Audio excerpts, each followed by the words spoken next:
ಅದ್ರ ಬಗ್ಗೆ ನನಗೇನು ಮಾಹಿತಿ ಇಲ್ಲ. ಸಿಎಂ ಹೋಗ್ತಾರೆ 2ನೇ ತಾರೀಕು ಕರ್ನಾಟಕ ಭವನದ ನೂತನ ಕಟ್ಟಡದ ಉದ್ಘಾಟನೆಯನ್ನ ಮಾಡೋದಕ್ಕೆ ಹೋಗ್ತಾರೆ ಅಂತ ಅಷ್ಟು ಗೊತ್ತು. ಮಿಕ್ಕಿದೆಲ್ಲ ಯಾವುದು ರಾಜಕೀಯದಾಗ್ಲಿ ಮತ್ತೆ ಬೇರೆ ಯಾವುದು ಕೂಡ ನನಗೇನು ಗೊತ್ತಿಲ್ಲ, ಮಾಹಿತಿ ಇಲ್ಲ.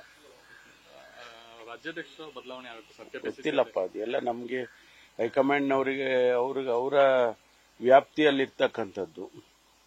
ಅದು ನಮ್ಮ ಹತ್ರ ಎಲ್ಲ ಚರ್ಚೆ ಮಾಡೋದಿಲ್ಲ. ಇದೆಲ್ಲ ತನಿಖೆ ಮಾಡ್ತಾ ಇದ್ದಾರಲ್ಲ, ಅದ್ರ ಬಗ್ಗೆ ನಾನು ನಿನ್ನೆನೂ ಹೇಳಿದ್ದೇನೆ. ತನಿಖೆ ನಡೆಯುವಂತ ಸಂದರ್ಭದಲ್ಲಿ ಅದಕ್ಕೆ ಸಂಬಂಧಪಟ್ಟಂತ ಯಾವುದೇ ಹೇಳಿಕೆಗಳನ್ನ ಕೊಡೋದಿಲ್ಲ ಅಂತ ಹೇಳಿದ್ದೀನಿ. ನಿನ್ನೆ ತುಮಕೂರಲ್ಲಿ ಹೇಳಿದೆ ನಾನು. ರಾಜಣ್ಣ ಅವ್ರ ಬಗ್ಗೆ ಆಗ್ಲಿ ಅಥವಾ ರಾಜೇಂದ್ರ ಅವ್ರ ಬಗ್ಗೆ ಆಗ್ಲಿ ತನಿಖೆ ಆದೇಶ ಮಾಡಿದ್ದೇವೆ.